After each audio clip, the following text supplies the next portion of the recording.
దేవుని నామానికి స్తోత్రం కలుగును గాక.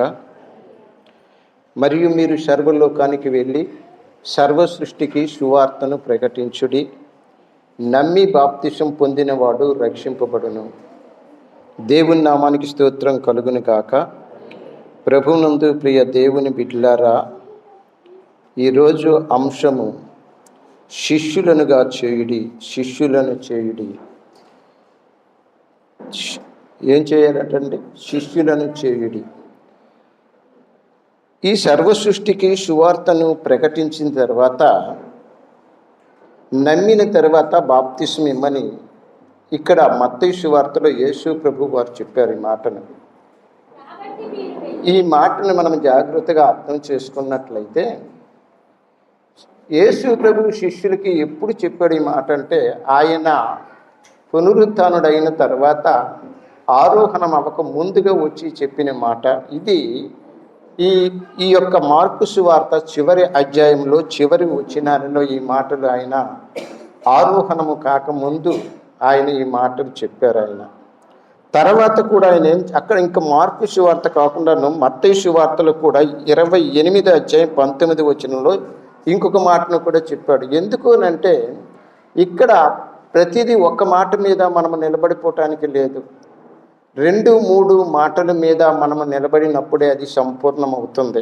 సర్వలోకానికి వెళ్ళి సువార్త ప్రకటిస్తే, సువార్త ప్రకటించడము మంచిది. సువార్త ప్రకటించిన తర్వాత నమ్మిన వారు బాప్తిసము పొందితే వారు రక్షింపబడతారనేది సంపూర్ణము కాదు. అది సంపూర్ణము కావాలి అని అంటే 2 భాగములు లేదా 3 భాగములు మనము కలిపి చదివినట్లయితే అక్కడ సంపూర్తి అనేది మనకు అర్థం అవుతుంది. చూడండి 28-19 మత్తయి సువార్తలో, కాబట్టి మీరు వెళ్ళి సమస్త జనులను శిష్యులుగా చేయుడి, తండ్రి యొక్కయు కుమారుని యొక్కయు పరిశుద్ధాత్మ యొక్కయు నామములోనికి వారికి బాప్తిసం ఇయ్యుడి అన్నారు. అంటే ఇక్కడ ఆయన చెప్పిన మాట ఏంటంటే, ఇక్కడ ఏమన్నారు, అక్కడ మార్కు సువార్తలో ఏమన్నారు అంటే, మీరు సర్వలోకానికి వెళ్ళి సువార్త ప్రకటించండి, నమ్మి బాప్తిసం పొందినవాడు రక్షింపబడతాడు అన్నారు. ఈ లూకాలో అదే మాట యేసు ప్రభు వారే చెప్పారు. ఈ మాటను కూడా దీనిని లూకా రాశారు. ఆయన కూడా ఆరోహణము కాక ముందు మాట ఇది. మీరు వెళ్ళి సమస్త జనులను శిష్యులుగా చేయుడి అన్నాడు. అంటే మీరు వెళ్ళి ఏం చేయమన్నాడండి? శిష్యులుగా చేయండి అన్నాడు. అంటే మరి బాప్తిసము పొందిన తర్వాత అక్కడ నమ్మి బాప్తిసము పొందినంత మాత్రాన వాళ్ళు రక్షింపబడతారు అన్నాడు. కానీ రక్షింపబడటము అనేది ఒక రకమైనటువంటి ఒక ఉద్దేశము అయితే, సంపూర్ణముగా శిష్యుడిగా చేయబడాలి అని అనుకుంటే రక్షింపబడిన తర్వాత ఎలాగ రక్షింపబడతాడు అనేది, రక్షణ కూడా అంత సామాన్యంగా రాదు.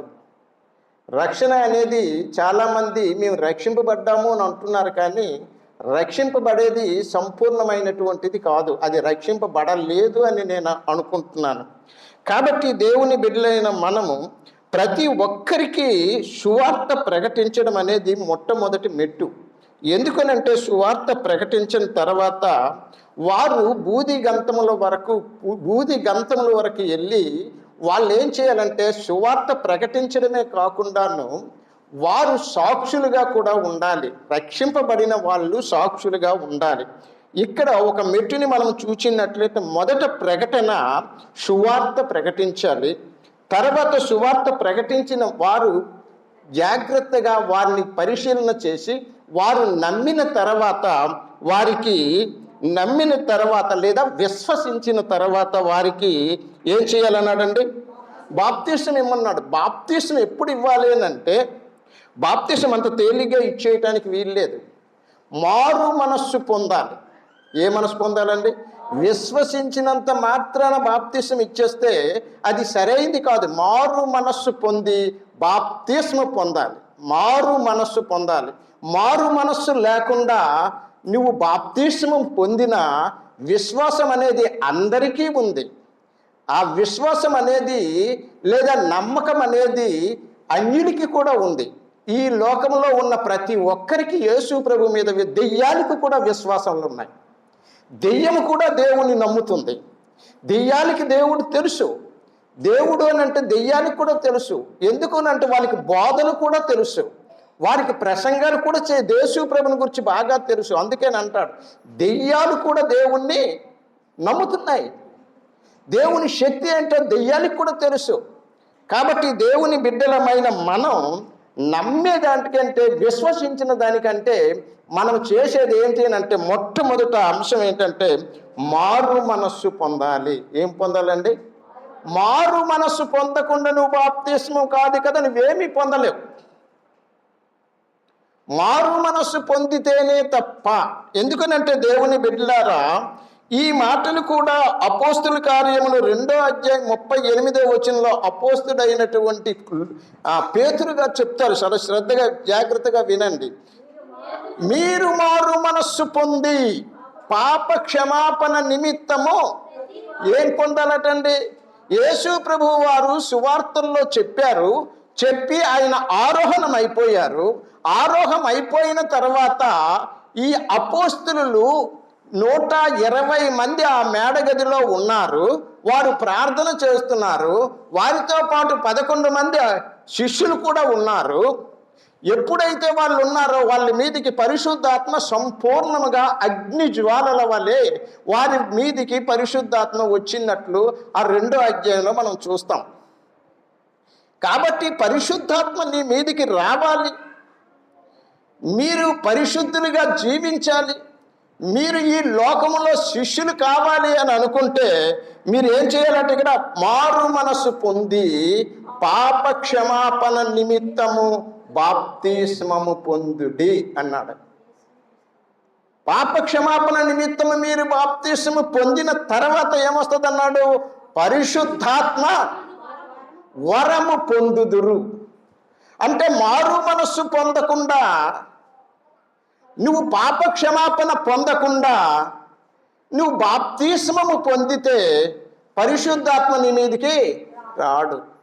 నువ్వు బాప్తిస్మ పొందిన తర్వాత అంటే నువ్వు పరిశుద్ధాత్మలో వాళ్ళు బాప్తిస్మము పొందిన తర్వాత అపోస్తులుడైనటువంటి ఎవరైనా పేతురు గారు నోరు తెరిచి మాట్లాడటము ప్రారంభమైంది. నోరు ఎప్పుడు తెరిచాడైనా? యేసు ప్రభు వారు శిలువ వేయబడిన సందర్భంలో ఒక చిన్న అమ్మాయి దగ్గర అబద్ధమాడి 3 సార్లు యేసు ప్రభుని గురించి సాక్ష్యం చెప్పలేక అబద్ధమాడి నేను ఆయన ఎరగను అని చెప్పాడు, కోడి కూయక ముందు. అలాంటి పేతురు ఎప్పుడు మాట్లాడగలిశాడు? పరిశుద్ధాత్మ శక్తి పొందిన తర్వాత. పరిశుద్ధాత్మ శక్తి లేకపోతే, ఆ పరిశుద్ధాత్మ శక్తి ఎప్పుడు వస్తుంది అని మనం ఆలోచన చేస్తే మారు మనస్సు పొంది పాప క్షమాపణ నిమిత్తము బాప్తిస్మ పొందిన తర్వాతనే పరిశుద్ధాత్మ వరము మీరు పొందుతారు. ఈ వరమే కాదు, ముఖ్యంగాను యేసునే మీరు పొందుతారు. యేసు శక్తిని మీరు పొందుకుంటారు, యేసు ఆత్మను మీరు పొందుకుంటారు, యేసు జీవాన్ని మీరు పొందుకుంటారు. అది కానీ లేకపోతే నువ్వు నిజంగా మారు మనసు పొందలేదు. నేను అదే అంటున్నాను, మా దైవ సేవకుని ఒకటే చెప్తాను, నువ్వు విశ్వాసుని కాదు తయారు చేసేది, నీవు శిష్యులుగా తయారు చేయండి అని యేసు ప్రభువు చెప్పారు. మీరు సర్వలోకానికి వెళ్ళండి, బూది గంటల వరకు నాకు సాక్షులుగా ఉండటకు మీరు తయారు చేయండి. సాక్షులు అనే మాట కూడా దేవుని బిడ్డలలో అపోస్తుల కార్యాలు 1వ అధ్యాయం 8వ వచనంలో చూడండి. అపోస్తుల కార్యములు,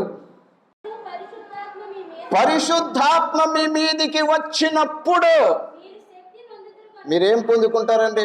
పరిశుద్ధాత్మ మీ మీదికి వచ్చినప్పుడు మీరు శక్తి నొందుదురు గనుక మీరు ఎక్కడ?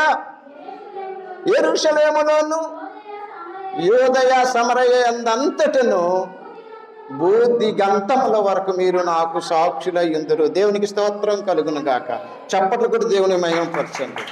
మీరు నాకు సాక్షులుగా ఉంటారు. ఎప్పుడు సాక్షులుగా ఉంటారు? ఎప్పుడు మీరు శిష్యులు అవుతారు?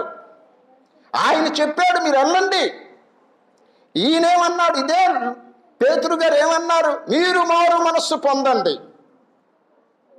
పాప క్షమాపణ నిమిత్తము ప్రతివాడు బాప్తిస్మం పొందండి.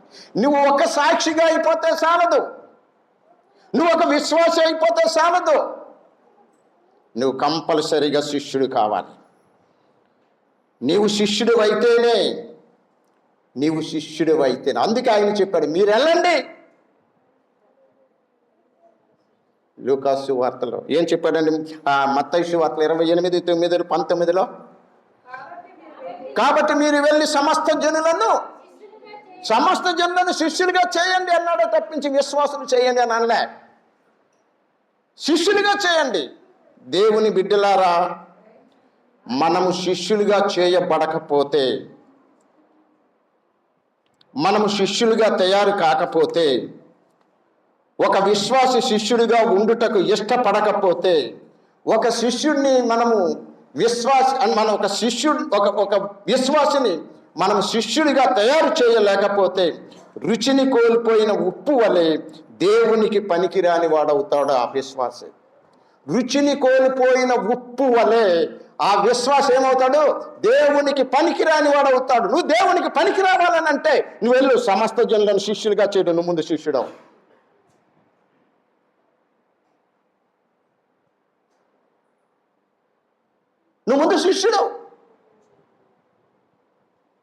స్టూడెంట్ కాకుండా నువ్వు ఇంటికాడ ఒక లేబర్గా ఉంటే, నేను కూడా చదివేస్తానని ఇంటికాడ ఉంటే, నేను కూడా బడికి వెళ్ళిపోతున్నానని ఇంటికాడ ఉండిపోతే శిష్యర్కం అయిపోతుందండి. నువ్వు శిష్యుడు కావాలి. సమస్త జనులను శిష్యులుగా చేయండి అయ్యా. శిష్యులుగా చేయండి దేవుని బిడ్డలారా. శిష్యుల గురించి మనం మాట్లాడాలంటే దేవుని బిడ్డలారా, చాలా స్పష్టంగా దేవుని వాక్యం మనకు తెలియచేస్తుంది. శిష్యుడు అనగా చూడండి, ఇక్కడ విశ్వసించిన వారు స్వస్థతలు పొందుతారు, విశ్వసించిన వారు బ్రతుకుతారు. విశ్వాసం అనేది ఇది దేవుడిచ్చినటువంటి ఒక కృప. నీ విశ్వాసమే నిన్ను స్వస్థపరుస్తుంది. నీ విశ్వాసమే ఈ లోకాన్ని జయిస్తుంది. ఈ విశ్వాసం నీ మట్టుకి చాలా ఇంపార్టెంట్. కానీ దేవునికి నువ్వు పనికి రావాలి అని అంటే, దేవునికి నువ్వు ఉపయోగపడాలని అంటే, దేవుని పక్షాన నువ్వు నిలబడాలి అని అంటే నీవు ఒక శిష్యుడు కావాలి. అనేక మందిని శిష్యులుగా చేయాలి. అంతేకాని నాకు నేను రక్షింపబడిపోయానండి. దేవుని బిడ్డలారా, నీకు నువ్వు రక్షింపబడ్డావు, నేను కాదన్న ఆ విషయం నేను మాట్లాడను. కానీ నువ్వు దేవునికి ఏమైనా ఇష్టంగా ఉన్నావా? ఏమైనా ఇష్టపడుతున్నావా? ఏమైనా దేవుని బిడ్డలారా, శిష్యర్కం గురించి తర్వాత కొద్ది నిమిషాల తర్వాత నేను మాట్లాడతాను. ఇక్కడ మనం చూడండి, లూకాసు వార్త 15వ అధ్యాయము 7వ వచనములో 10వ వచనం వరకు మనం చదివినట్లయితే ఇక్కడ చాలా స్పష్టంగా రాశాడు. దేవదూతలంట మారు మనస్సు పొందు, చదవండి, అటువలే మారు మనసు అక్కరలేని 99 మంది నీతిమంతుల విషయమై కలుగు సంతోషము కంటే మారు మనసు అక్కర్లేదట నీతిమంతులకి. వాళ్ళు ఎలాంటి నీతిమంతులో దాని విషయం తర్వాత మాట్లాడుకుందాం. కానీ ఆ నీతిమంతులకి ఏం లేదు, వాళ్ళు నీతిమంతులే కానీ వారికి ఏమి లేదు, మారు మనస్సు లేదు. ఏ మనస్సు లేదండి? మారు మనస్సు లేదు. మారు మనసు అక్కరలేని 99 మంది నీతిమంతులకు కలుగు సంతోషము కంటే మారు మనస్సు పొందు ఒక్క పాపి విషయం పరలోకమందు దేవునికి స్తోత్రం కలుగును గాక. చప్పట్లు కొట్టండి. నువ్వు మారు మనసు పొందిన పాపివా, లేదా మారు మనస్సు పొందని నీతిమంతుడివా? ఈరోజు నేను ప్రశ్నిస్తున్నాను, నువ్వు మారు మనసు పొందిన పాపివా, మారు మనసు అక్కరలేని నీతిమంతుడువా? మేము నీతిమంతులమండి దేవుని బిడ్డలారా. నువ్వు మారు మనస్సు పొందకపోతే నువ్వు నీతిమంతుడివే. నేను కాదు, బైబిల్లో చెప్తుంది మీరు నీతిమంతులే, కానీ ఏం లేదు మీకు. అక్కరలేని 99 మంది నీతిమంతుల విషయమై కలుగు సంతోషము కంటే ఏ భూమి మీద కాదు, భూమి మీద సంతోషం వేరు. ఒక్క పాపి భూమి మీద మారు మనస్సు పొందితే పరలోకమందు దేవదూతలు సంతోషిస్తారట. దేవునికి స్తోత్రం కలుగును గాక. చప్పలు కొట్టండి. అదే యేసు ప్రభు వారు చెప్పారు, దేవుని బిడ్డలారా ఏం పొందాలటండి? ఎంత ఎందుకంటే మేము రక్షింపబడ్డామండి, మేము నీతిమంతులమండి, మాకు 1000 మంది సంఘం ఉన్నారండి, లేకపోతే నాకు 10,000 సంఘాలు ఉన్నాయండి, కానీ ఏం లేదండి. శిష్యులు ఎంతమంది ఉన్నారు? నువ్వు ఎంతమంది శిష్యుల్ని తయారు చేశావు? యేసుకు ఉపయోగపడని వాళ్ళు రుచి లేని ఉప్పు వలే. నా తండ్రికి నువ్వు ఉపయోగపడకపోతే, దేవుని బిడ్డలారా, మారు మనస్సు లేని 99 నీతిమంతుల విషయమై కలుగు సంతోషము కంటే ఒక్క పాపి మారు మనసు పొందితే చెప్పండి, పరలోకమందు ఏం జరుగుతుందట? సంబరం. ఎవరు? నేను భూమి మీదే ఉన్నాను ప్రభువా, ఈ మట్టి లోకంలోనే ఉన్నాను ప్రభువా, ఈ పాపిష్టి లోకంలోనే ఉన్నాను ప్రభువా, ఈ మూర్ఖులకు మనుషుల మధ్యనే ఉన్నాను ప్రభువా, కానీ పరలోకంలో సంతోషం ఎందుకు ప్రభువా అని అడిగితే, నువ్వు మారు మనసు పొందినవాడు. దేవునికి స్తోత్రం కలుగునుగాక. అది పరలోకములో ఉన్న దేవదూతలు. దేవునికి స్తోత్రం కలుగునుగాక. ఎక్కడో ఎవరు సంతోషించరు, నాకు తెలుసు. నువ్వు రాళ్ళు ఇసిరినా, నువ్వు తిట్లు తిట్టినా, నువ్వు ఎన్ని చేసినా సరే దేవుని బిడ్డలారా, పరలోకమందున్న దేవదూతలు, పరలోకమందున్న ఈ భూమి మీద పరలోకమందున్న అధికారము కలిగి సర్వశక్తిని నా దేవుడు సంతోషిస్తున్నాడా లేదా? ఆనందిస్తున్నాడా లేదా? ఎక్కువ ఆనందం అటండి. ఎక్కడ? ఎప్పుడు మారు మనస్సు. అంతేకాని విశ్వాసి కాడు. విశ్వసించినంత మాత్రాన కాదు. దేవుని బిడ్డలారా, పరలోకమందున్న దేవదూతలు పాపులు మారు మనస్సు పొందుటను బట్టి సంతోషించుతురు, కానీ పాపులు మారు మనసు పొందకుండా విశ్వసించుట వలన మాత్రము కాదు అని సత్యము ఈరోజు నేను మీకు తెలియజేస్తున్నాను. మీద ప్రసంగాలు కాదండి. నువ్వు మీదకే వెళ్ళిపోతావు, నువ్వు సంతోషించవు. జీవగ్రంథం తెరిచినప్పుడు దేవదూతలు కూడా ఉంటారు. ఇక్కడ నువ్వు ఎలాగైతే సీన్ చూస్తున్నావో అక్కడ కూడా అలాగనే చూస్తావు. దేవుని బిడ్డలారా, భూమి మీద ఒక విశ్వాసి కాదు, కానీ ఒక వ్యక్తిని గురించి మీకు చెప్తాను, వినండి. లూకా సువార్త 19:9 జక్కయ్యని గురించి రాయబడింది. లూకా సువార్త 19:9 మీరు చదవద్దు, నేను చెప్తాను, మీకు చెప్తాను, తర్వాత మీరు చదువుదురు. కానీ జక్కయ్య యేసు ప్రభువు వారు ఆయన అనేక మంది జనము మధ్యన ఆయన ఉండగా, జక్కయ్య అనే ఒక పొట్టి సుంకరి అన్నమాట. జక్కయ్య అంటే ట్యాక్స్ కలెక్టర్, అనగా సుంకము వసూలు చేయువాడు, పన్ను వసూలు చేయువాడు. ఆయన పేరు జక్కయ్య. ఆయన కూడా యూదుడే, ఆయన కూడా అబ్రహాము కుమారుడే. అంటే ఆయన ఆ రోమా ప్రభుత్వంలో ఆయన ట్యాక్స్ కలెక్టర్గా పనిచేస్తున్నాడు, అనగా సుంకపు గుత్తదారుడుగా పనిచేస్తున్నాడు. డబ్బులు బాగా వసూలు చేస్తాడు. డబ్బు చాలా ఎక్కువ. అందరికీ కావాల్సింది ఏంటట? డబ్బే. ఏం కావాలటండి? డబ్బే, ధనం. దేవుని బిడ్డలమైన మనం, ఆయన కూడా ఎంతో డబ్బు పీరితి. ఆయన అంత నిజంగా ఆయనకి అక్కడ ఉన్న వాళ్ళందరూ ఏమంటుంటారంటే, పాపి అయిన ఈ మనుష్యుడు దగ్గరికి ఈ పరిశుద్ధుడైన యేసు ఎలాగెళ్తున్నాడు అనేసి ఆయన అక్కడ సంబోధిస్తారు. దేవుని బిడ్డలారా, ఆయనకు ఒక టైటిల్ ఉంది. ఏంటట? ఏమన్నారు అక్కడ? పాపి, పాపి అయిన మనుష్యుడు. దేవుని బిడ్డలారా, ఎంత ధనాశ కలిగిన వాడు. 1,000 రూపాయలు కలెక్షన్ చేయాలి అని అంటే ఆయన 4,000 రూపాయలు కలెక్షన్ చేసే టైప్ అయింది. గవర్నమెంట్ అధికారం, పవర్. అలాంటి వ్యక్తి ఆ జనము మధ్యలో ఆయన చూడాలని ఆశపడ్డాడు, విన్నాడు. ఆయన ఎలాగుంటాడో చూడాలని ఆశపడ్డాడు.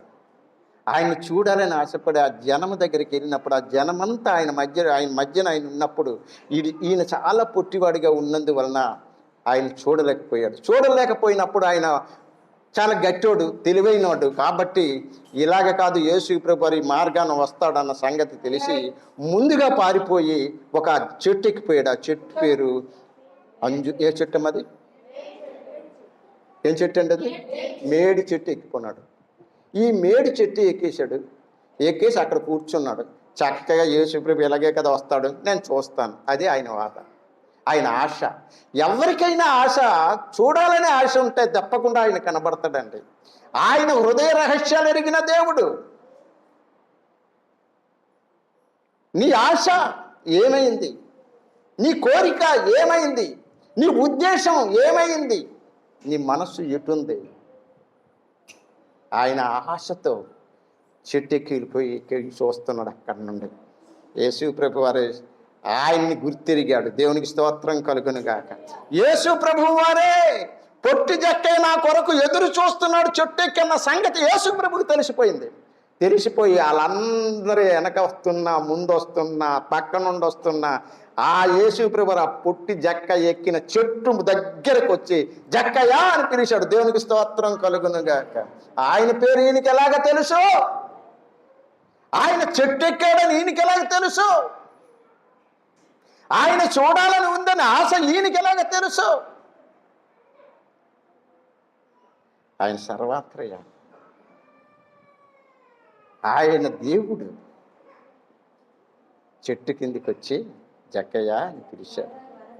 జక్కయ్యకి ఇంతంత సంతోషం రాలేదు. దేవుని బిడ్డలారా, చూడాలనుకుని ఆశపడినటువంటి వాడు, చూడలేని వాడిని ఆ పరలోకపు తండ్రి భూమి మీదకి మానవ అవతారం ఎత్తి,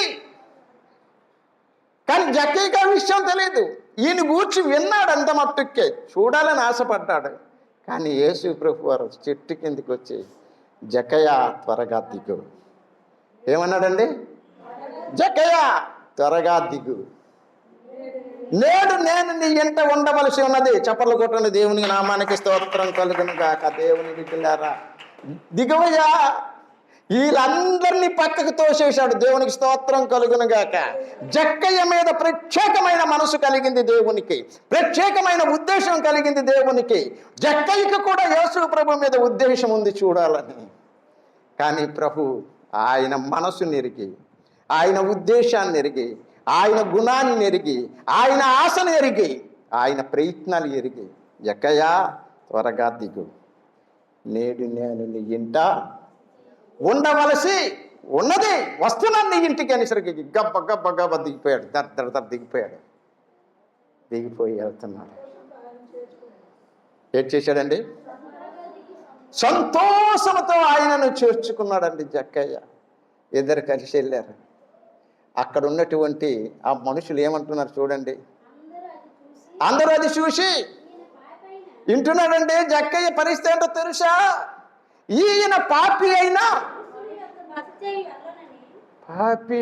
ఈయన యొద్దకు బస చేయ వెళ్ళుచున్నాడని ఒకడికొకడు సనుక్కుంటున్నారు. నేను పరిశుద్ధుడు కాడు. నేను ఇప్పుడే మీకు చెప్పాను, మారు మనస్సు పొందకపోతే రుచి లేని ఉప్పుగా నువ్వు దేవునికి పనికిరావు.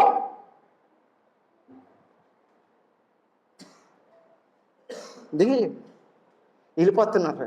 వెళ్ళిపోతుంటే వీళ్ళందరూ సనుక్కుంటున్నారు, గొనుక్కుంటున్నారు, మెనుక్కుంటున్నారు. ఓ, ఈయన పాపి అయిన మనుషుని దగ్గరికి బస చేయ వెళ్ళుచున్నాడే. ఏంటండి ఆయనకున్న టైటిల్? పాపి అయిన మనుష్యుడు. వెళ్ళాడు, యేసు ప్రభుతో వెళ్ళాడు. యేసు ప్రభు వెళ్ళాడు. వెళ్ళిన తర్వాత ఏం జరిగిందమ్మా? అమ్మా, జక్కయ్య నిలువబడి ఏమండి అలాగే వెళ్ళి జక్కయ్య నిలబడ్డట్టు ఇలా చదువుకుంటూ ఉంటాం. అందుకే బైబిల్ బాగా చదువుతూ ఉండాలి. జక్కయ్య నిలబడి ఏమన్నాడట, ఇదిగో ప్రభువా నా ఆస్తిలో సగము బీదలకు ఇచ్చుచున్నాను. ఎవరికి ఇస్తున్నానండి?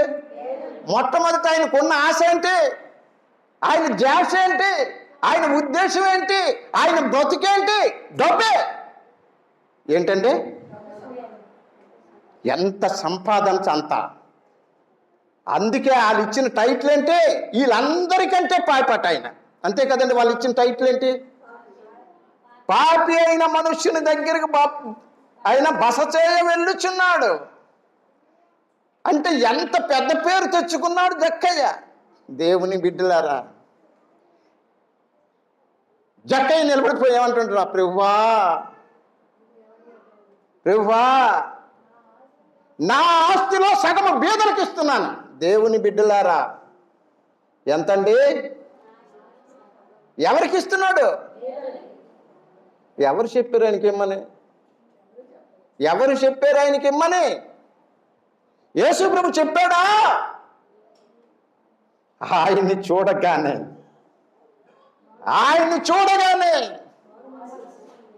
ఆయనతో నడవగానే ఆయన స్వరము వినగానే దేవుని నామానికి స్తోత్రం కలుగును గాక. దేవుని బిడ్డలారా జక్కయ్య మారిపోయాడు. జక్కయ్య జీవితం మారిపోయింది. జక్కయ్య ధర్మం చచ్చిపోయింది. జక్కయ్య ఆశ చచ్చిపోయింది. అంతే అనలేదండి. ఏమన్నాడు ఆ తర్వాత? నేను ఎవరి వద్దనైనను అన్యాయముగా తీసుకొని ఉంటే వాడికి 4 వంతులు ఇస్తాను. దేవునికి స్తోత్రం కలుగును గాక. చెప్పలు కూడా దేవుని మహిమ. ఇది మారు మనస్సు. ఏ మనస్సు అండి ఇది? ఇప్పుడు చెప్పండి. సగము బేదలకు ఇచ్చేస్తానని తీర్మానం చేశాడు. దేవునికి మాట ఇచ్చాడు. దేవుని దగ్గర ప్రభువా నేను ఇచ్చేస్తానని చెప్పినా దేవుడికి తెలియదా? నువ్వు ఇస్తావో ఇవ్వవో, నువ్వు నిజంగా మనసు పూర్తిగా అన్నావో, లోపల నుండి అన్నావో, నోటితో అన్నావో దేవుడికి తెలుసు. దేవుడు వెంటనే దానికి సమాధానం ఇస్తాడు. దేవునికి తెలుసు. ఎందుకు తెలుసు అని అంటే దేవుడు ముందే చెప్పాడు. ఈ పేతురు ఏమన్నాడంటే, ఈ పేతురు ఒకసారి ప్రభువా నేను నిన్ను ఎరగనని నేను చెప్పనయ్యా అని అంటాడు. అప్పుడు యేసు ప్రభు అంటాడు, పేతురు నువ్వు 3 సార్లు నాకు ఎరగనని చెప్తావయ్యా అన్నాడు. నువ్వు ఆ మాట చెప్పకుండా అసలు కోడే కుయ్యదు అన్నాడు యేసు ప్రభు వారు. అంటే యేసుకి తెలుసండి, నేను అసలు అబద్ధం ఆడినా, నేను అసలు నీకు ఎరగనని నేను చెప్పను అన్నట్టు నువ్వు చెప్తావు నాకు తెలుసు. దేవుని బిడ్డలారా ఇక్కడ జక్కయ్య ఏమన్నాడట? నా ఆస్తిలో సగము ఎంతండి? సగం. ఆ తర్వాత ఏమన్నాడు? నేను ఎవని యొద్ద అన్యాయముగా దేనినైనా నువ్వు తీసుకుంటే ఏదైనా సరే అతనికి ఎన్ని వంతులు ఇస్తాను? 4 వంతులు తిరిగి ఇచ్చేస్తాను. ఎతికి ఎతికి ఎతికి ఎతికి అన్ని పట్టుకొని నా దగ్గర రికార్డు ఉంది. ఆయన దగ్గరికి వెళ్ళి నేనేం చేస్తాను? 4 వంతులు ఇస్తాను. అయితే అతని దగ్గర ఉండిద్ది అంత. ఇప్పుడు చెప్పండి దేవుని బిడ్డలారా, చెప్పండి. అప్పుడు అన్నాడు యేసు ప్రభు వారు. ఎప్పుడు అన్నారండి? నువ్వు ఎప్పుడైతే దేవునికి మాట ఇచ్చావో, నువ్వు ఎప్పుడైతే తిరిగి జన్మించావో, నువ్వు ఎప్పుడైతే మారు మనసు పొందావో, ఎప్పుడైతే నీ ఆస్తిని చంపేశావో దేవుడు అప్పుడు వాగ్దానం చేశాడు. ఏంటట? నేనే ఈ ఇంటికి రక్షణ వచ్చింది. దేవునికి స్తోత్రం కలుగును గాక. చెప్పలు కొట్టండి. మీకు అర్థం కాకుంటుందా? మరి ఏమైతే అలాగ చూస్తున్నారు? అసలు కదిలింపు లేదు.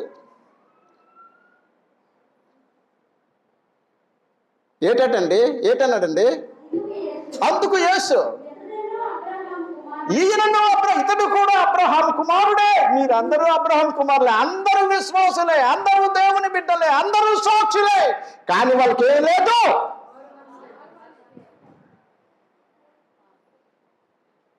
ఇప్పుడు జక్కయ్యకి ఏమొచ్చింది? యేసు ప్రభు ఏం సాక్ష్యం ఇచ్చాడు అంటే జక్కయ్యకి మారు మనస్సు వచ్చిందని నువ్వు ఎలాగ చెప్పగలవు? ఇప్పుడు చెప్పు నాకు. పాపే అవునా కాడా? ఇప్పుడు ఏమన్నాడు ఆయన? యేసు ప్రభు వారు, ఇదిగో ఈయన అంటున్నాడు జక్కయ్య, ప్రభువా నా ఆస్తిలో సగం బీదలకు ఇచ్చేస్తాను, నేను ఎవరి దగ్గరైనా అన్యాయంగా తీసుకుని ఉంటే వారికి 4 అంతలు ఇచ్చేస్తాను. ఎప్పుడైతే ఆ మాట అన్నాడో యేసు ప్రభు వారు వెంటనే అన్నాడు, ఏమన్నాడు? ఇదిగో ఇతడును అబ్రహాము కుమారుడే. ఇతను ఎవరండి? అబ్రహాం కుమారుడు. అందరూ అబ్రహాం కుమారులే, అందరూ విశ్వాసులే. కానీ ఏం లేదు, నీతిమంతులే. ఎందుకంటే అబ్రహాం కుమారులు, అబ్రహాం నీతిమంతులు కాబట్టి అందరూ అబ్రహాం కుమారులు కాబట్టి అందరూ నీతిమంతులే. నేను ఎవరిని పాపి అని చెప్పడానికి? జక్కయ్య ఒక్కడే పాపి, లేకపోతే నేను పాపి, అంతే. తక్కిన అందరూ నీతిమంతులే. అలా కనకపోతే మరి నన్ను బ్రతకనివ్వరు. పాపి అన్నాను అనుకోండి, వాడు ఒప్పుకుంటాడండి? జక్కయ్యతో కూడా పాపి అని ఇలా అనలే, యేసు ప్రభుతో చెప్తున్నారు వీళ్ళు. యేసు ప్రభుతో చెప్పడానికి ఈయన వెళ్తున్నాడని వీళ్ళకి గొనుక్కుంటున్నారు. కానీ పాపి తన ఆస్తిని సంపూర్ణంగా చంపేసి యేసు ప్రభుని గుర్తించి ఆయన శిష్యుడు కాగలిశాడు. దేవుని బిడ్డలారా, ఇతడును అబ్రహాం కుమారుడే. ఎందుకనగా, కొట్టండి, నేడు ఈ ఇంటికి రక్షణ వచ్చింది. ఎప్పుడు వచ్చింది చెప్పండి? ఇప్పుడు మారు మనసు పొంది పాప క్షమాపణ ఒప్పుకున్న తర్వాత, పాపములు ఒప్పుకున్న తర్వాత, అవునా, నేను చేసిన పాపము ఇదిగో కడిగేసుకుంటున్నాను, అంతా చెల్లించేస్తున్నాను, ఇక నాకేం లేదు, నేను ఒట్టివాడినే. ఎప్పుడైతే యేసు ప్రభు చూశాడా? దేవుని బిడ్డలారా, ఆలోచన చేయండి. ఇతడును అబ్రహాం కుమారుడే. నేడు ఈ ఇంటికి ఏమొచ్చిందండి? వాడు రక్షింపబడతాడు. దేవుని బిడ్డలారా, అసలు శిష్యుడంటే ఏంటో మా ప్రజలకు తెలియదు. శిష్యుడంటే అసలు మాట్లాడరు. ఎంతసేపు పెద్ద పెద్దవే. అసలు మారు మనసులంది ఇవన్నీ ఎందుకండి? రిపెంటెన్స్ లేదు.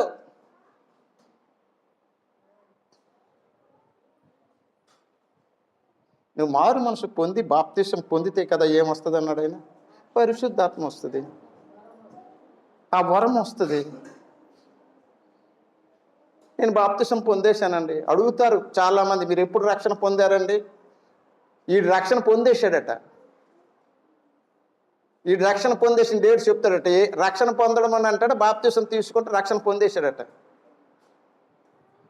దేవుని బిడ్డలమైన మనం, దేవుని బిడ్డలారా, మనం చాలా జాగ్రత్తగా మనం అర్థం చేసుకుంటే, ఇక్కడ మనం చూసినటువంటి ఇక్కడ ఒక విశ్వాసి శిష్యుడిగా ఉండుటకు ఇష్టపడకపోతే, ఒక విశ్వాసి శిష్యుడిగా ఉండుటకు వాడు ముందుకి రాకపోతే, ఒక విశ్వాసి శిష్యుడిగా ఉండటకు నీవు ప్రయత్నం చేయకపోతే, నువ్వు అలాంటి ప్రసంగాలు చేయకపోతే, అలాంటి వాక్యము ప్రకటించకపోతే, రుచిని కోల్పోయిన ఉప్పు వలె దేవునికి నువ్వు పనికిరాని వాడు అవుతావు.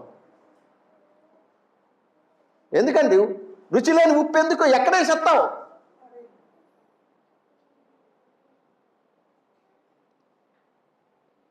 దేవుని బిడ్డలారా, నేను యవ్వన కాలంలో అప్పుడప్పుడు అనేవాడిని,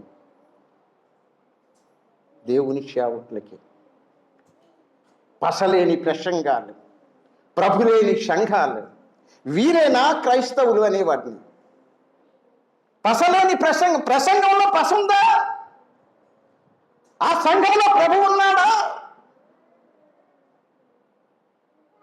వీరేనా క్రైస్తవులు? వీరేనా విశ్వాసులు? వీరేనా సాక్షులు? ఏం లేని వాళ్ళు వీళ్ళందరూ. ఏం లేని వాళ్ళండి? ఏమీ లేని వాళ్ళు, మారు మనస్సు లేని వాళ్ళు. మారు మనస్సు ఉంటే జట్టేవరే తయారవుతావు. ఇంకా అనేకాలు చెప్పాలంటే దేవుని బిడ్డలారా, బోల్డు మంది బైబిల్లో ఉన్నారు. 1-2 లక్షణాలు చెప్పి మీకు వదిలేస్తాను. ఎందుకనంటే మనము ఈ శిష్యుల యొక్క లక్షణం, శిష్యుల యొక్క షరతులు 1-2 చెప్పి మీకు వదులుతాను, జాగ్రత్తగా విందాం. లూకాసు వార్త 14:25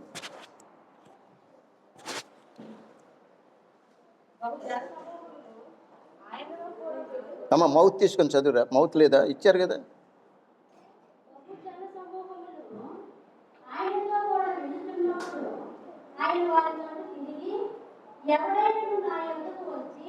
ఎవడైనను నా యొద్దకు వచ్చి వింటున్నారండి, ఎవడైనా నా యొద్దకు వచ్చి ఒకవేళ నువ్వు మారు మనసు పొందితే, నీవు ఆయన శిష్యుడుగా తయారైతే వాడు ఏం చెయ్యాలో రాశాడు ఇక్కడ. ఎవడైనను నా యొద్దకు వచ్చి ఏం చేయాలంటే తన తండ్రిని, తన తల్లిని, తన భార్యను, తన పిల్లలను, అన్నదమ్ములను, అక్క చెల్లెండ్రును, తన ప్రాణమును సహా ద్వేషించకుంటే వాడు నా శిష్యుడు కాడు. దేవుని నామానికి స్తోత్రం కలుగును గాక. ద్వేషించడం అంటే అర్థం ఏంటి? ద్వేషించడం అంటే అర్థం ఏంటంటే దేవుని బిడ్డలారా ద్వేషించుట. 1 యోహాను పత్రిక 3వ అధ్యాయం 15వ వచనం. ద్వేషించడం అంటే అర్థం ఏంటి చెప్పండి? ద్వేషించడం అంటే అర్థం ఏంటో చూడండి, అక్కడ రాశాడు. 1 యోహాను 3:15 పత్రిక. తన సహోదరుని ఏటమ్మా? తన సహోదరుని ద్వేషించువాడు నరహంతకుడు. చాలు. తన సహోదరుని ద్వేషించువాడు ఎవడటండి? నరహంతకుడు. నరహంతకుడు అంటే అర్థం ఏంటి? నరహంతకుడు అంటే ఏంటండి? తన సహోదరుని చంపేసినాడు, అంతేనండి. అంటే ద్వేషించడం అంటే ఇప్పుడు ఏంటి అర్థం చెప్పండి నాకు. ద్వేషించడం అంటే అర్థమే. తన సహోదరుని ద్వేషించువాడు నరహంతకుడు అన్నాడు. అంటే ద్వేషించడం అంటే అర్థం ఏంటి? హత్య, చంపేశాడంతే. చంపేస్తే జైలుకి వెళ్ళిపోతాం. ఇప్పుడు జక్కయ్య చంపేశాడు. ఏం చంపేశాడు? తనకేం ముఖ్యమో, తను దేని కొరకు బతుకుతున్నాడో దాన్నే చంపేశాడు. చంపాడు. ఏమో నా భార్య ఒప్పుకుంటుందో లేదో ఇచ్చేస్తానంతే, ఏమో నా కొడుకులు నా పిల్లలు ఒప్పుకుంటారో లేదో ఇచ్చేస్తానంటే, ఏమో మా తల్లిదండ్రులు ఇచ్చేస్తే ఒప్పుకుంటారో లేదో అని అన్నాడండి. అంటే ఇప్పుడు ఏమన్నాడు అక్కడ? తన తండ్రినైనను, తల్లినైనను, అక్క చెల్లెనైనను, అన్నదమ్ములనైనను, తన ప్రాణమును సహా ద్వేషించకుంటే వాడు నా శిష్యుడిగా చేయండి. ఏడు చేస్తున్నారండి పాస్టర్లు? ఏం ప్రకటన చేస్తున్నారండి బోధకులు? ఏడు శిష్యులు.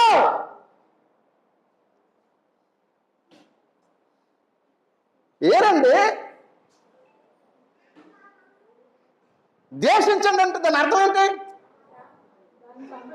దేవుని బిడ్డలారా, మార్పు చెందిన వ్యక్తి శిష్యుడు కావాలంటే బంధుప్రీతి కూడా వదిలేయాలంతే. ఇదే ప్రీతిది బంధుప్రీతి. అదేటండి బైబిల్లో మీకు ఒక్కటే తెలుసు కానీ మాకు అన్నీ తెలుసు అనే దైవ సేవకులు భూమి మీద 3 మంది ఉన్నారు నాకు వ్యతిరేకంగా చెప్పటానికి. యేసు ప్రభు చెప్పలేదండి తన తల్లిదండ్రులను, తన బిడ్డలను, తన అన్నదమ్ములను, అక్క చెల్లెలను ఏం చేయమని? ప్రేమించుమని. మీరేంటి చంపేయమంటున్నారు అంటారు, మీరేం ద్వేషించండి అని అంటున్నారు, వదిలేయండి అని అంటున్నారు. తన ప్రాణమును సహా వదిలేయండి అంటున్నారు. యేసు ప్రభు చెప్పలేదేటండి? అనేక మంది ప్రవక్తలు చెప్పలేదంటే నిన్ను వల్ల నీ పొరుగు వాడినే ప్రేమించమంటే తల్లిదండ్రులు ఆది కాండంలో నిర్గమాకాండం 20వ అధ్యాయంలో ఆజ్ఞే కదండి. తల్లిదండ్రులను సన్మానించుమో నువ్వు దీర్ఘాయుషమంతుడు అయితే. ఏంటి ఆ సంగతి తెలియదా యేసు ప్రభు వారికి? ఏమండి ఇది రాసింది ఎవరు? లూకాసు వార్తలో చెప్పింది ఎవరు? యేసు ప్రభు వారికి ఆ సంగతి తెలియదా? యేసు ప్రభు ఎప్పుడైనా తన తల్లిదండ్రులను ద్వేషించాడా అని మీరు అడుగుతారు నాకు.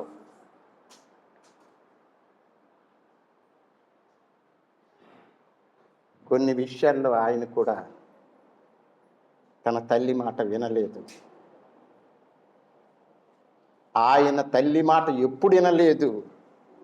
ఆయన సువార్త ప్రారంభించిన 30వ ఏట 31వ ఏట తన తల్లి మాట కూడా వినలేదు ఆయన. ఎక్కడ చెప్పగలరా? తెలుసు కదా, మరి నేనెందుకు చెప్పాలి? మీకే తెలుసు. అమ్మా నా సమయం ఇంకా రాలేదు. ఆయన సంగతి ఆవిడికి తెలుసు కాబట్టి వచ్చి చెప్పింది ఆవిడ, తల్లి కాబట్టి. కానీ తల్లి మాట ఆయన వినలేదు. నా సమయం ఇంకా రాలేదమ్మా. ఎంత స్మూత్గా చెప్పాడు ఆయన, నేను చెయ్యను అనకుండా స్మూత్గానే చెప్పాడు. తన మాటను నిరాకరించాడు. తెలుసా దేవుని బిడ్డలారా, తన తల్లినైనను అలాగే ద్వేషించాడు, చంపేశాడా? ప్రేమతో తన తండ్రి చిత్తాన్ని నెరవేర్చాడు. దేవునికి స్తోత్రం కలుగును గాక. ప్రేమతో తన తండ్రి చిత్తాన్ని నెరవేర్చాడు. ఆ సంగతి అక్కడ ఉన్నటువంటి ఆ పని చేసినటువంటి వారికి, ఈయనకి తప్ప ఇంకెవరికి తెలియదు. అదే మొట్టమొదటి చూచే క్రియ. దేవుని బిడ్డలారా, మన బంధు ప్రీతిని నువ్వు శిష్యుడు కావాలి అని అంటే, నువ్వు యేసు ప్రభు శిష్యుడు కావాలంటే ఏం చేయాలంటే నీ ప్రాణము సహా చెప్పండి ద్వేషించడం అంటే ఇప్పుడు ఏం చెప్పాను? ఎందుకండి మేము చచ్చిపోతే పరిపోద్దులేండి, గోడ వదిలిపోతుంది కదా, ఎందుకు ఈ బాధ, మేము చచ్చిపోమంటాడు ఏంటి ఇతను అనుకుంటున్నారా? ఒక్క మాట చెప్పి నేను వదిలేస్తాను మీకు, టైం ఎందుకంటే చాలా ఇంపార్టెంట్. ఇంకా అనేక మార్లు ఉన్నాయి. ఒకటే కాదు శిష్యర్కం కావాలంటే. 26వ వచనం కూడా చదవండి వేగండి. మార్పు చెందిన విశ్వాస శిష్యుడిగా కావాలంటే బంధు ప్రీతి మొదటిగా వదలాలి. రెండవది తన్ను తాను ఉపేక్షించుకుంటూ స్వజీవాన్ని స్వచిత్తాన్ని ప్రతిరోజు మరణానికి గురి చెయ్యాలి. మూడవదిగా సిరి సంపదలను ఎడల ప్రేమను తను చంపుకోవాలి. కావాలనుకుంటే మీకు వాక్యాలు చూసుకోండి. 14:26 లూకాసు వార్త, 14:27 లూకాసు వార్త, 14:33. వదులుకో. నేను వదలనంటే నాకు యేసు ప్రభు అసలు మారు మనసు పొందితే గై వదలడానికి. దేవుని బిడ్డలారా, ఎంత అద్భుతమైనటువంటి మాటలు మనం వింటున్నాం, ఎంత అద్భుతమైనటువంటి దేవుని మాటలు మనం వింటున్నాం. దేవుని బిడ్డలారా, ఆలోచన చేయమని మీకు నేను మనవి చేస్తున్నాను. ఎందుకునంటే దేవుడు, మన దేవుడు సజీవుడు. ఆదికాండం 22:5 ఇక్కడ మనం చూచినట్లయితే అబ్రహాముని గురించి మీకు ఒక మాటను చెప్తాను. ఆయన ఒక విశ్వాసి. ఆయన విశ్వాసము ఎలాంటిది అని అంటే దేవునికి స్నేహితుడిగా చేయగలిగినంత విశ్వాసం. ఏదైనా చెప్పాలంటే స్నేహితుడితోనే చెప్ప, ఇంకెవరికి చెప్పరండి. దేవుడే అబ్రహాము స్నేహితుడిగా చేసుకున్నాడు. దేవుని బిడ్డలారా, ఎప్పుడు చేసుకున్నాడో చూడండి. 22:5 చూడండి. ఒకసారి మీకు చెప్తాను. దేవుడికి, ఆ అబ్రహాముకి దేవుడు చెప్పినట్లు వింటూనే ఉన్నాడు. కానీ 90 సంవత్సరాల వయసు శారాకు వచ్చింది ఆయన భార్యకి. ఈయనకి 100 సంవత్సరాలు వచ్చింది. ఎప్పటికీ కూడా ఆయనకు కొడుకులు లేరు, పిల్లలు లేరు. ఈ మధ్యన వేరే ఇక్కడ జరిగింది. అదంతా మనకి ఇప్పుడు అనవసరం అవ్వదు. కానీ ప్రభువు మాత్రం వాగ్దానం చేశాడు, నేను ఒక కొడుకుని నీకు ఇస్తాను అని. సరే, ప్రభువు అనుకున్నట్టు ఒక కొడుకుని ఇచ్చాడు. దేవుడు వాగ్దానం చేసిన కొడుకునే ఇచ్చాడు. ఇచ్చిన తర్వాత ఆయన కొన్ని సంవత్సరాలు, ఒక 13 సంవత్సరాలు దగ్గర వయసు వచ్చేటప్పటికి, మరి అంతకు ముందు ఎంత వయసు వచ్చిందని అంత కరెక్ట్గా చెప్పలేను, కానీ ఆ వయసు వచ్చేటప్పటికి దేవుడు ఏం చేశాడంటే అబ్రహాముని పిలిచి, అబ్రహామా, నీకు ఒక్కడై ఉన్న నీ కొడుకును తీసుకొచ్చి నాకు మోరియా పర్వతం మీద, అర్థమవుతుందా? ఇక్కడ నీకు కావలసింది ఇప్పుడు నేను చెప్తాను. దేవుడిచ్చాడు ఏమిటి? వరం. ప్రభు, నాకు ఒక వరమి, నాకు అంతా ఉంది, ఆస్తి ఉంది, భూములున్నాయి, గొర్రెలున్నాయి, గొడ్లున్నాయి, పనివారు ఉన్నారు, పెద్ద బోర్డు అంత ఉంది. కానీ ఇదంతా ఎందుకయ్యా? ఒక్క కొడుకుని ఇస్తావా? ఇస్తాను. ఇచ్చాడు. ఇచ్చిన తర్వాత దేవుడు నిజంగా మంచి దేవుడు అండి. ఎంత మంచి దేవుడు చెప్పనా? అబ్రహాం అంతటితో వదిలేలేదు దేవుడిని. దేవుడు అబ్రహాం నన్ను తేలికి వదిలేలే. అబ్రహాం ఎలాంటోడో నేను చూస్తాను అనుకున్నాడు దేవుడు. చూద్దాం, ఇక్కడ నన్ను దేవుడు ఇంకా బలపరుస్తున్నాడు అన్న సంగతి అబ్రహాముకి తెలిసిపోయింది. ఇప్పుడు ఏమన్నాడో తెలుసండి దేవుడు? అబ్రహామా, నీకు ఒక్కడైన నీ కొడుకుని నాకిచ్చి ఫలానా మోరియా పర్వతం దగ్గర తీసుకొచ్చి అక్కడ నీ కొడుకుని బలిచ్చి. ఏమండి, అసలు వెళ్ళి అప్పుడు అని అబ్రహం ఏమనుకుని ఉంటాడు ఆ మాటకి చెప్పండి? సగం చచ్చిపోయి ఉండాలి న్యాయం ప్రకారం. ప్రభువా, నేను ఇంతకాలం నీ మాటని ఎక్కడైనా మీరేనా ఒక్క మాట అనలే, నువ్వు చెప్పిందల్లా చేశాను. నా ఆశకి, నా బతుక్కి, నాకు కావలసిన సంతోషానికి ఈడొక్కడే నాకు ముద్దు పెట్టుకోవాలనుకున్నా, చూడాలనుకున్న ఆశ ఎంత, నా బ్రతుకంతా ఈడే, నా ఆస్తి అంతా ఈడే. ఇంట్లో ఎంత కౌగిలించుకొని ముద్దాడోడు, ఒకే ఒక్కడు ఆస్తికి వారసుడయ్యాడు. ఇక నాకు పర్వాలేదనుకొని గర్వించినటువంటి అబ్రహాంకి దేవుడు ఏమన్నాడట? ఆడికి నాకు బలిచ్చి. దేవుని బిడ్డలారా, అబ్రహాం ఈ మాట్లాడలే, ఎవరికి చెప్పలేదు, బయలుదేరాడు. 22:5 నేను ఈ చిన్నవాడును అక్కడికి వెళ్ళి మొక్కి మరలా మీ వద్దకు తిరిగి వచ్చేదము. 25 అండి. దేవుని బిడ్డలారా, అబ్రహాము పనివాడిని తీసుకొని వెళ్ళాడు. వాళ్ళతో ఏమంటున్నాడంటే,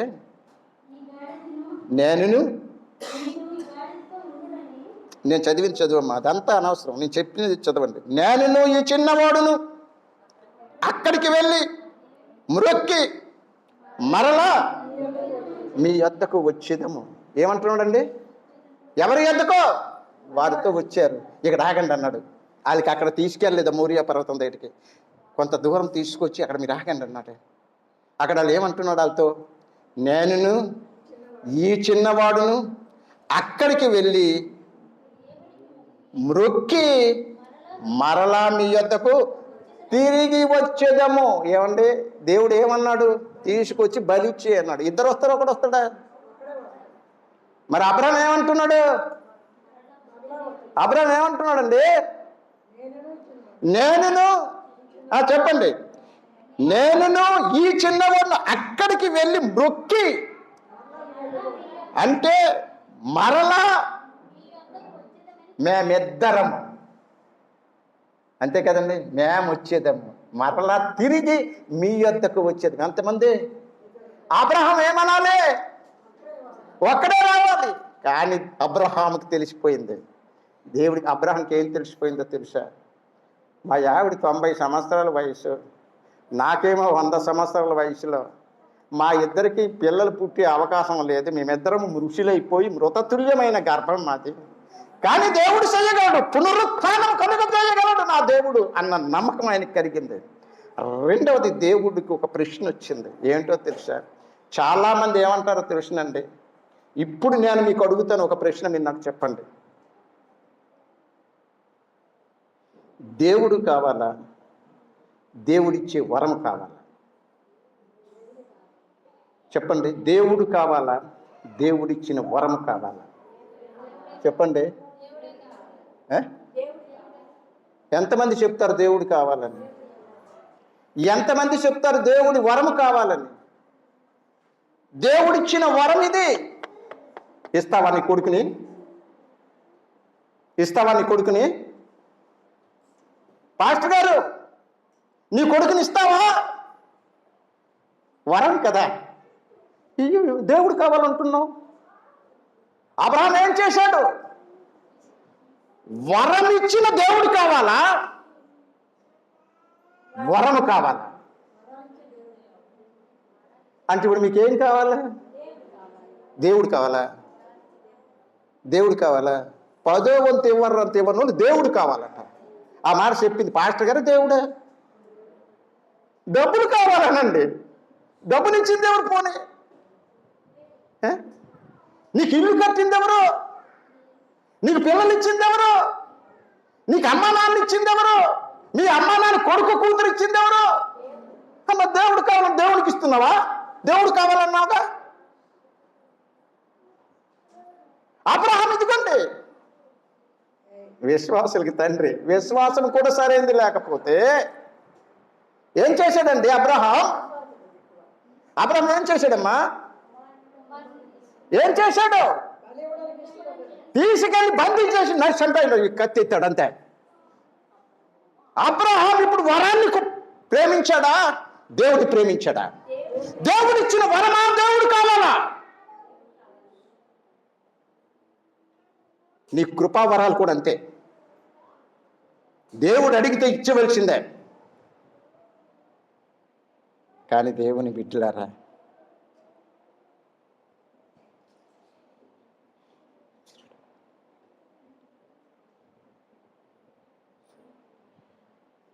ఆయన ఇచ్చువాడా లేక ఆయన ఇచ్చిన వరమా? ఆయన ఇచ్చిన వరమా నీకు కావాలి, లేకపోతే ఇచ్చువాడు నీకు కావాలా? తెలుసుకు ఈరోజు ఇచ్చిన వరము కావాలా, ఇచ్చువాడు కావాలా? ఇచ్చువాడు కావాలా, ఇచ్చు వరము కావాలా?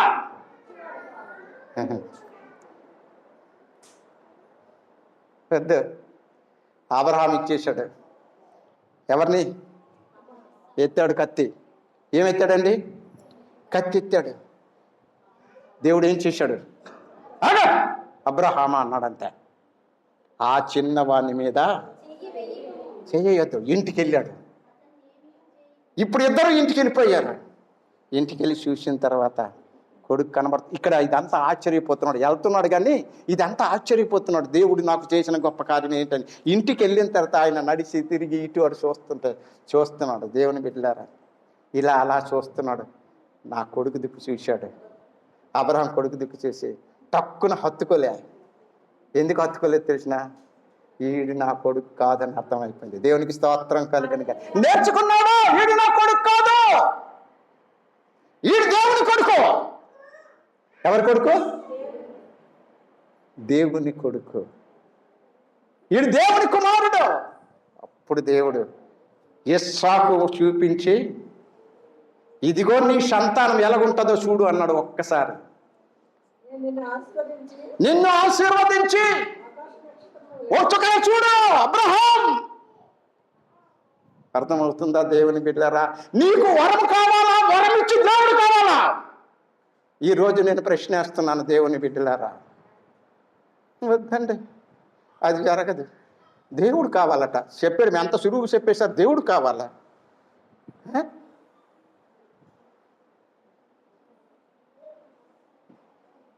దేవుని బిడ్డలారా, అబ్రహాంకి దేవుడు, ఇదిగో నువ్వు అందాక పెంచు.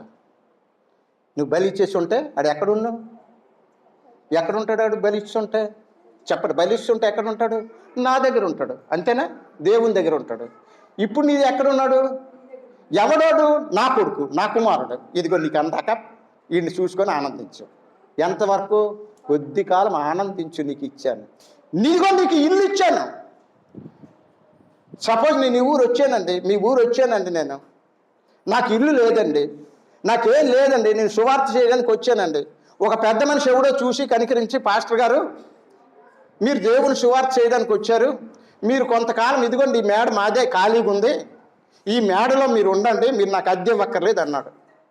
ఏమన్నాడండి? అద్దె ఇవ్వక్కర్లేదు అన్నాడు. అంటే ఇప్పుడు ఆ మేడ ఎవరిదే? ఎవరిదే? మేడ ఎవరిదే చెప్పర్రా? నేను అద్దె ఇవ్వక్కర్లేదు, అతనిదే. అద్దె ఇవ్వండి, ఇది నా ఇల్లు, ఇది నాది కాదు, దేవుడిదే. నేను అద్దె కట్టట్లేదు. అర్థమవుతుందర్రా? అర్థమవుతుందా? నేను అద్దె కట్టట్లేదు. కారు ఇచ్చాడు పాస్టర్ గారు, నేను పెట్రోల్ పోసుకోలేకపోతున్నాను, ఇది ఎవ్వడు కూడా లీజుకి కూడా అడగకుంటుండు, అందాక మీరు సువార్త కోడుకోండి అని ఇచ్చాడు. ఎవరిది కారు? కారు అయితే నా దగ్గరే ఉందని, నాది కాదు. నేను ఎంత జాగ్రత్తగా ఉండాలి. ఇది నా యజమానిది. దీని యజమాని ఎవరు? ఈ ఇంటి యజమాని ఎవరు? ఈ కారు యజమాని ఎవరు? నీ యజమాని ఎవరు? నీకు వరం కాలాలు వరం ఇచ్చారు. అందాక అద్దె ఇవ్వద్దు, నువ్వు ఉండు. అందాక నువ్వు ఓడుకో, ఇదిగో నువ్వు ఉండు. ఎంతవరకు నీది చెప్పమన్నాడు నాకు ఎవడైనా భూమి మీద సమాధానం. ఎంతవరకు నీది? నాది అన్నాడు ఎవడైనా ఉంటా చెప్పండి ఇప్పుడు నాకు. ఎవరిది? అర్థమవుతుందా? అబ్రహాము దగ్గర నేర్చుకోండి, జక్కయ్య దగ్గర నేర్చుకోండి, యేసు ప్రభు శిష్యుల కంటే. దేవునికి మహిమ తండ్రి. దేవుడు చిన్న మాటలు దీవించును గాక. ఆమె ప్రేమ నమ్మకం కలిగిన మా ప్రియ పరలోకపు తండ్రి, ప్రేమ గల